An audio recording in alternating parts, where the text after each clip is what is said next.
Darth Malak is probably the most iconic villain in Knights of the Old Republic.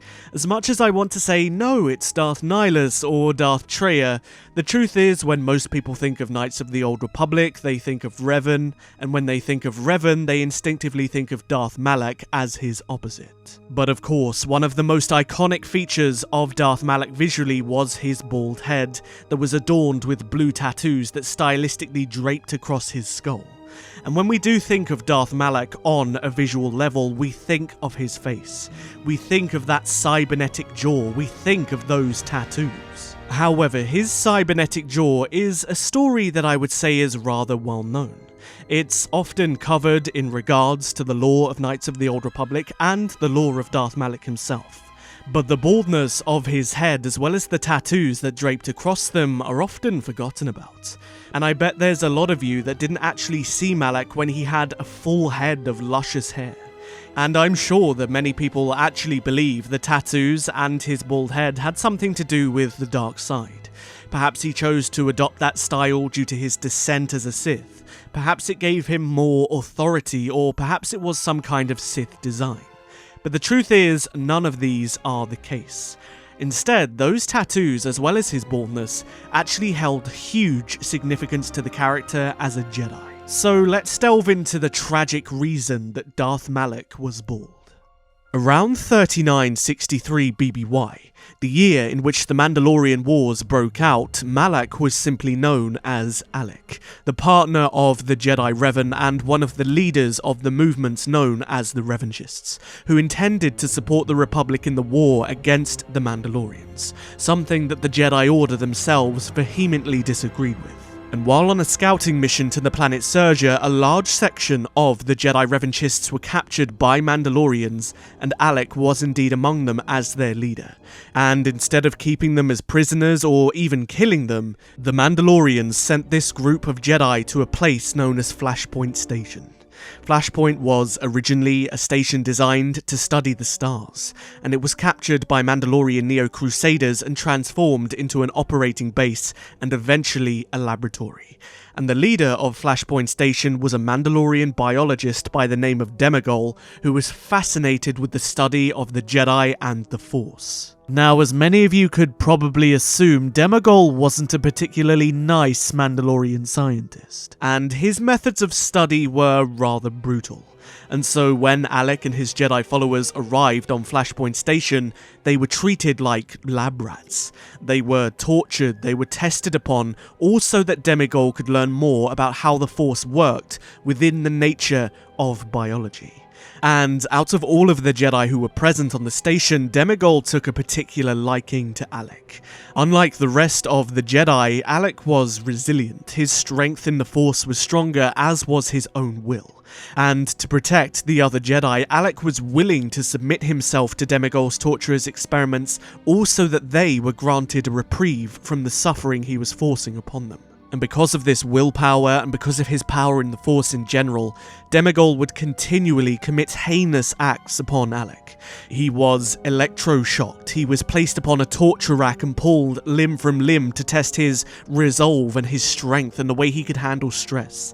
And he was also irradiated. Demigol wanted to see how radiation affected the Force, and these experiments as a result eventually caused Alec's hair to fall out. And it was because of these experiments that Alec went bald. And the more Alec kept resisting, the more Demigol wanted to torture him and to learn more about him. And this continued to happen even when more Jedi were brought in. Alec would continue to choose to take their place within the experiments, also that they would not have to suffer at the hands of Demigol in the same way. And after some time, he managed to learn how to use the Force to kind of numb himself from the pain, so he couldn't feel what was happening. Eventually though, the group was rescued by the Jedi Knight Zane Carrick, and Alec along with many other Jedi were able to escape from Flashpoint Station.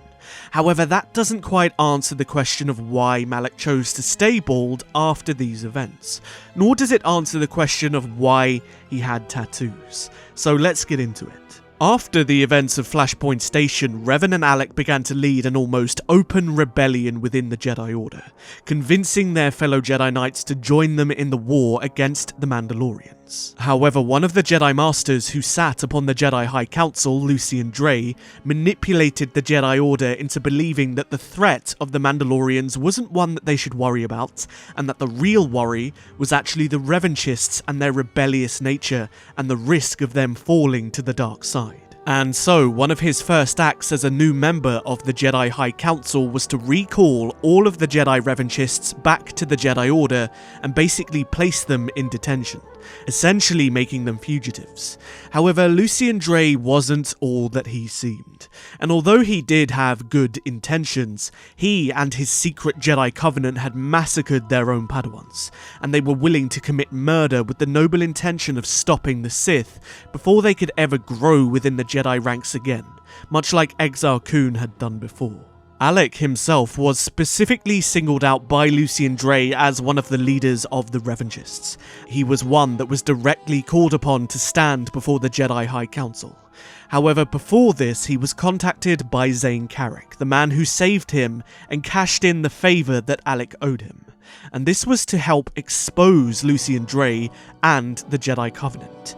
And this was because Zane was actually the apprentice of Lucian Dre, and he was also considered a murderer by the Jedi Order. After the Jedi Covenant had massacred their own Padawans in a futile attempt to stop the rise of the Sith, due to their fear of visions and prophecy, Zane was the only Padawan that managed to escape, and so Lucian Dre and the rest of the Jedi Covenant blamed the murders upon him. But Zane had managed to discover evidence that could bring down the Jedi Covenant, and so he had asked Alec to get into contact with members of the Jedi High Council and convince them that he had proof of the Jedi Covenant's existence and that they had wormed their way into the Jedi High Council through Lucian Dre. And so to do this, despite having his own warrant out for his arrest due to Lucian Dre singling him out, Alec donned a disguise that would get him to Coruscant unnoticed. And so he decided to keep the bald head that he had been left with after Demigol's experiments, and had tattoos adorned across his skull, and gave himself the alias of Captain Malak. And he travelled to Coruscant in secret after contacting the Jedi Masters Rook and Vandar, and he, alongside Zane and several others, were able to reveal the Jedi Covenant's existence and their machinations. Now, once this was all said and done, Malak was sent back to the Jedi Revanchists with a warning from the Jedi High Council to stop their attempts at joining the Republican War and return back to the Jedi Order immediately. And when he did go to the planet kOTOR to meet up with the Revanchist leader and the rest of the group, he was actually secretly tracked by the Jedi Master Rook, who intended to find the group himself and personally disband them. However, when they arrived on the planet kOTOR, and when Rook decided to confront the Jedi Revanchists upon a beach, a giant force vision swept over the entire group, showing the Mandalorian Neo-Crusaders committing genocide upon the kOTOR race. And it was at this point that Rook and the rest of the Jedi realized they couldn't stop what was to come. Nor could the Jedi Council stop the Jedi that were flocking to the Republic's aid, as well as the cause of the Revanchists. And although the Jedi Council didn't support them, they were eventually allowing the Jedi to leave to join the Republican War. And as their leader took upon a Mandalorian mask that was floating in the water of the beach after the vision, he declared himself Revan, and declared that he would not stop until the Mandalorians were defeated. And Alec did the same thing. He chose to adopt the name Malak, carrying his new tattoos and his new style and his new identity into a new era, as he was just as determined to stay as Malak until the Mandalorians were defeated, much like Revan was determined to stay as Revan. And that is why both his baldness and his tattoos are extremely significant.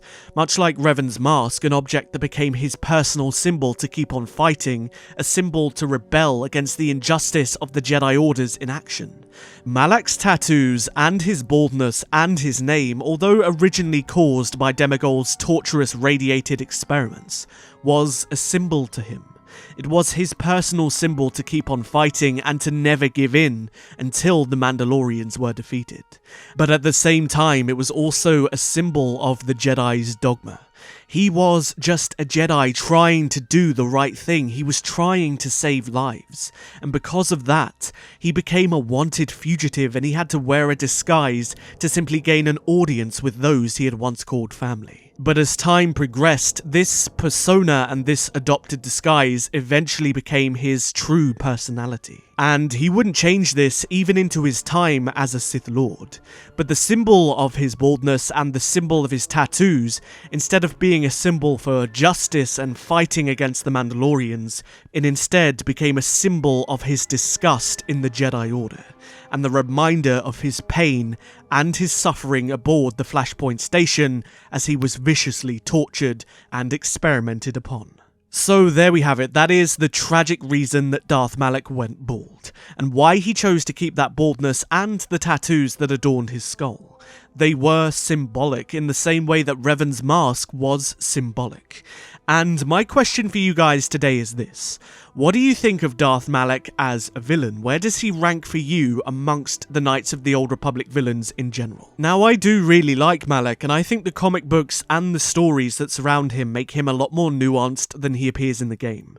But if I'm to consider all of the villains, he probably ranks at the bottom for me, with Kreia being first, then Darth Nihilus, then Darth Sion, and finally Darth Malak. I'd love to know what you think, so let me know down in the comment section below. As always, if you enjoyed the video, don't forget to hit the like button, it helps me out a great deal. You liking this video kind of tells YouTube that other people might like this video, and so they might bless me in the YouTube algorithm. Also, if you haven't, perhaps consider subscribing to join the biggest growing Knights of the Old Republic community on YouTube. I'll see you guys in the next video. But until then, may the Force be with you, always.